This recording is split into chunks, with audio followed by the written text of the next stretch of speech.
اعلموا جان لو انما الحیات الدنیا لعب ولہو وزینۃ وتفاخر، اوہو جان لو بے شک دنیا کی زندگی لعب کھیل ہے، ولہو تماشا ہے، وزینۃ سنگار ہے، وتفاخر اور بڑھتی ہے، وتکاثر اور زیادت ہے، فی الاموال والاولاد مال اور اولاد کی۔ دنیا کی زندگی کیا ہے؟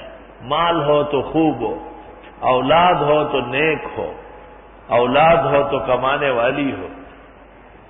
دنیا لعب ہے ختم ہونے میں، لہو ہے دھوکہ دینے میں، زینت ہے لگنے میں، تفاخر ہے انصاب میں، تکاثر ہے احوال میں، فی الاموال والاولاد۔ دنیا سے جتنے خطرے پیدا ہو سکتے ہیں وہ بیان ہوئے ہیں۔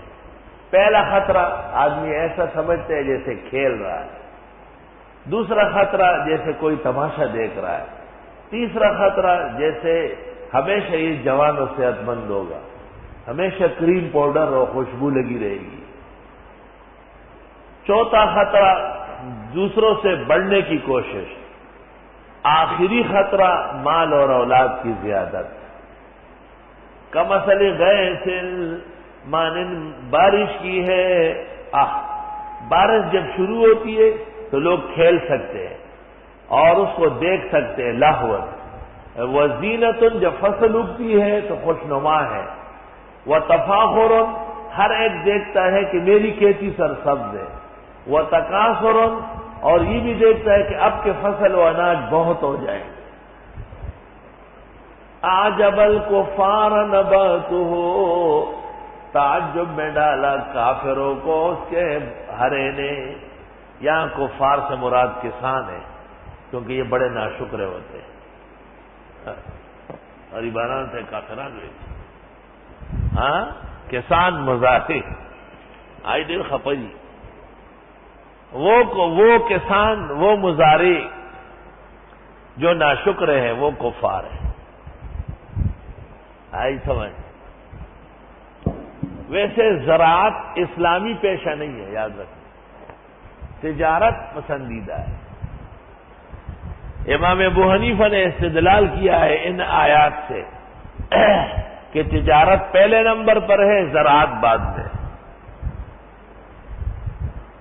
امام شافعی کہتے ہیں کہ زراعت پہلے ہے، کیڑے مکوڑے چرند پرند درند غریب فقیر مسکین سب کا کام بن جاتا ہے،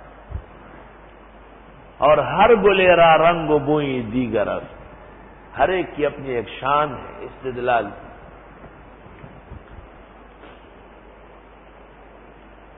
ثم یہیج، پھر وہ فصل خشک ہو جاتا ہے، فتراہ مصفرا، آپ دیکھتے ہیں پیلا پڑا، ثم یکون حطاما، پھر ہو جاتا ہے چورا چورا۔ جیسے فصل ہرا بھرا، فصل کھیتی اناج پھل پھول دیر پا نہیں ہے، اس طرح دنیا دیر پا نہیں ہے۔ وفی الآخرۃ عذاب شدید، اور ان کے لیے آخرت میں سخت عذاب ہوگا۔ ومغفرۃ من اللہ ورضوان، اور مغفرت بھی ہے اللہ کے یہاں سے اور خوشنودی۔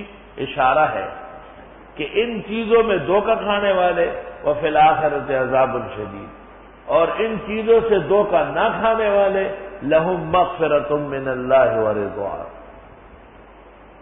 وما الحیات الدنیا الا متاع الغرور، نہیں ہے دنیا کی زندگانی مگر سامان دھوکے کا۔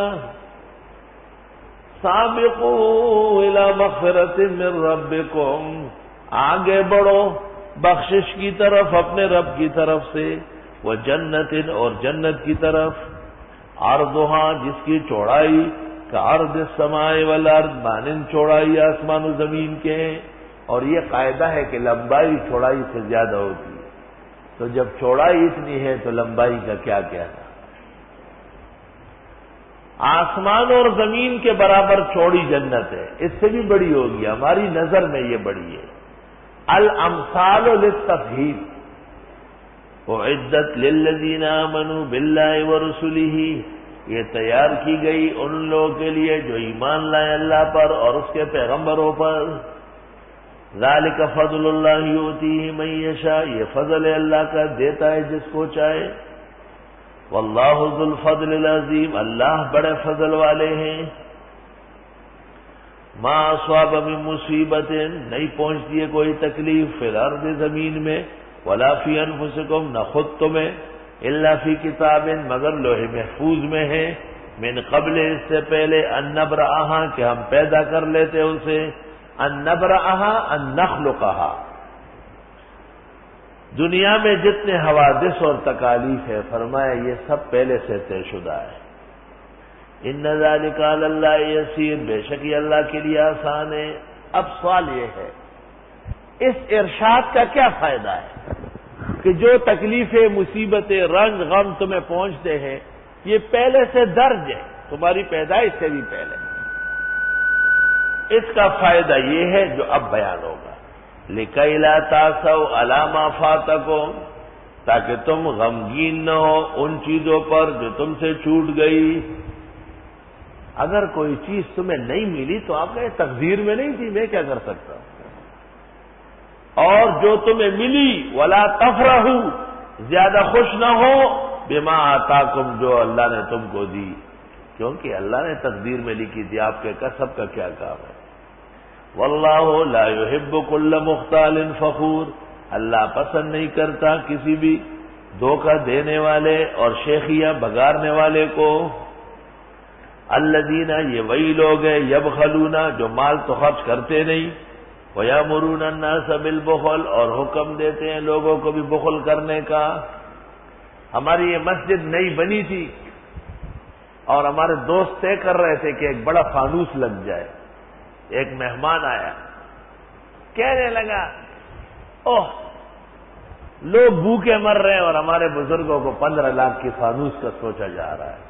میں نے کہا یبخلون ویامرون الناس بالبخل، خود بھی بخیل ہے، اوروں کو بھی نہیں کرنے دیتے. یہ مسجد فنڈ سے نہیں ہوگا، یہ کوئی نیک آدمی اپنی طرف سے کر رہا ہے.